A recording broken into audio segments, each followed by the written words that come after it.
Bienvenidos a los highlights de los trials más importantes del Congreso de la ESC 2021. Mi nombre es Lucas Campana, soy miembro del Comité Científico de CONAREC y les comento que a lo largo de toda esta semana vamos a estar compartiendo con ustedes el resumen de un trial por día. Sin más introducción, comencemos con el Emperor Preserve, que evalúa el efecto de la empaglifosina en pacientes con insuficiencia cardíaca y FEI mayor al 40%. Recordemos que poco tiempo atrás se presentó un estudio hermano, pero en pacientes con FEI menor al 40%, que ya había demostrado beneficio con esta droga, aunque cabe destacar que hasta este momento ningún ensayo demostró un beneficio clínico claro en pacientes con FEI preservada. El estudio fue evaluar el efecto de la inhibición del cotransporte de sodio glucosa en cuanto a la mortalidad y rehospitalizaciones por insuficiencia cardíaca en pacientes con FEI preservada.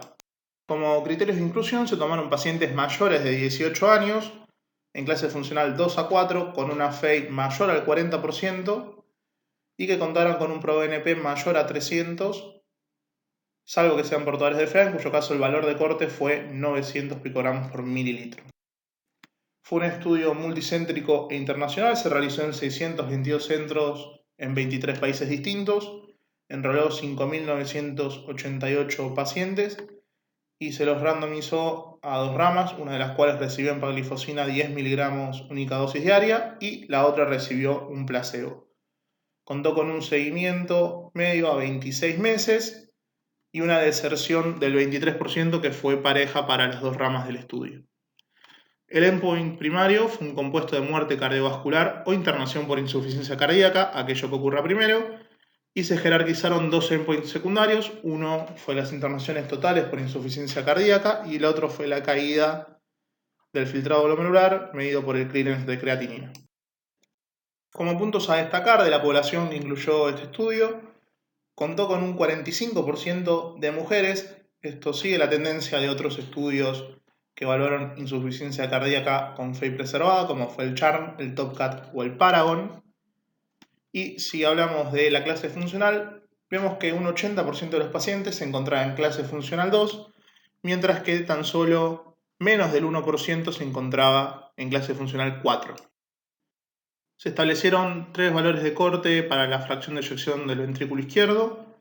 Un grupo estuvo compuesto por pacientes entre el 40 y 50% de fracción de eyección, otro grupo entre el 50 y el 60%, y el último grupo contaba con una fracción de eyección mayor del 60%. La mitad de los pacientes tenían fibrilación auricular, la mitad de los pacientes eran diabéticos y la mitad de los pacientes tenían un filtrado glomerular menor de 60 mililitros minuto ajustado a superficie corporal al iniciar este estudio. Si vamos a los resultados en cuanto al endpoint primario, la empaglifosina redujo el compuesto de muerte cardiovascular e internaciones por insuficiencia cardíaca en un 21%, con un NNT de 31, y esta diferencia se hizo evidente desde el día 18 y fue consistente a lo largo de todo el estudio. Por separado cada uno de los componentes del endpoint compuesto, vemos que la diferencia se debió a las hospitalizaciones por insuficiencia cardíaca, mientras que la muerte cardiovascular no tuvo diferencias significativas entre las dos ramas. Si ahora hacemos un análisis de los subgrupos, vemos que la diferencia fue consistente para todos los subgrupos preespecificados, y si tomamos en cuenta la fracción de eyección, podemos ver que mientras menor fue la misma, mayor fue el beneficio con la empaglifosina, siendo el subgrupo más beneficiado aquel que tenía una FEI menor al 50%. Dentro del análisis de los endpoints secundarios, vemos que la empaglifosina redujo el acumulado de internaciones por insuficiencia cardíaca de manera estadísticamente significativa, y a su vez también se podría hablar de un efecto renoprotector al enlentecer la caída del filtrado glomerular. Al comparar al Emperor con otros estudios de insuficiencia cardíaca con FEI preservada, vemos que este fue el primero en demostrar un beneficio clínico claro entre todos los de su grupo.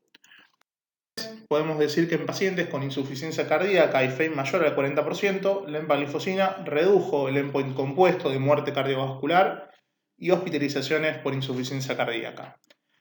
También podemos decir que este beneficio fue consistente para todos los subgrupos preespecificados, con un mayor beneficio para aquellos pacientes con menor fracción de eyección. A su vez, la empaglifosina redujo el total de hospitalizaciones por insuficiencia cardíaca en un 27% y enlenteció la caída del filtrado glomerular. Finalmente, este es el primer ensayo clínico en demostrar un beneficio para pacientes con insuficiencia cardíaca y fracción de eyección preservada. Muchas gracias, hasta acá llegamos con el resumen del Emperor Preserve. A lo largo de esta semana iremos presentando cada día uno de los trials más relevantes de esta experiencia virtual de la ESC.